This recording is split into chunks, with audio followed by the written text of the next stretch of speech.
A woman was in labor, strong, sweating, singing. Around her stood a doctor, a herbalist, and a young apprentice midwife. They worked as one, monitoring her pulse, massaging her back with warm shea oil, whispering incantations for courage. Breathe, Dr. Motala said. Sing, the herbalist said. Believe, the midwives whispered. The baby emerged with a cry like a song, the sound of life and legacy. The room filled with applause and tears. Above the pavilion, the now elderly Dr. Motala Aloma Durojaye watched silently with other women doctors, her eyes glistening. Beside her rested her baby's calabash, polished by time, filled with new herbs and hope.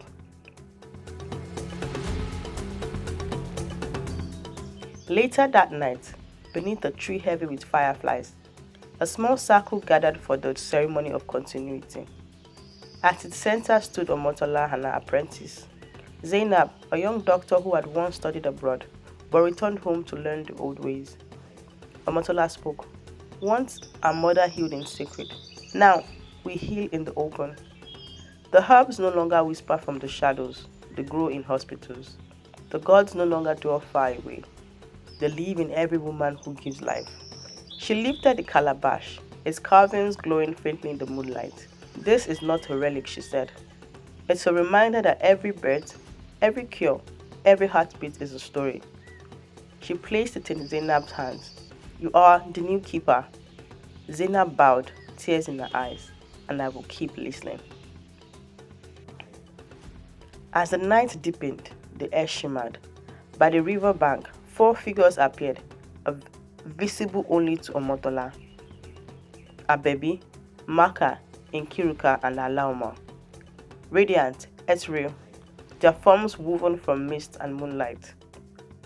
Abebi spoke softly. You have done what we could not. You healed without fear. Maka's voice followed, a warm desert wind. The herbs are alive again, and so are we. Nkiruka, crowned in starlight, whispered, the bridge is complete. Heaven, earth, and women, all one again. Aloma stepped closer, leaning towards Omotola's ear. We are here now. Rest.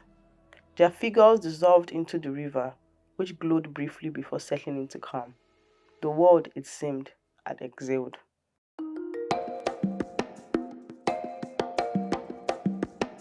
Decades later, children wandered through the Institute's museum, past holographic exhibitions, the year of the water gods, herbs of healing, the midwife song, science meets tradition, reproductive justice and the return of the healer.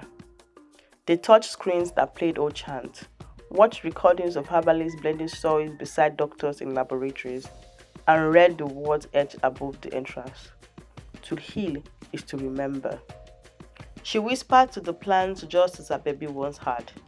Every plant has a spirit, every spirit has a story. The leaves rustled as if answering back.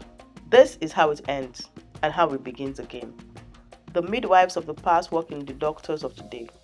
The chants have become research papers, the calabash a database. Yet, the truth remains unchanged. Healing is not only for the body but of memory and of love.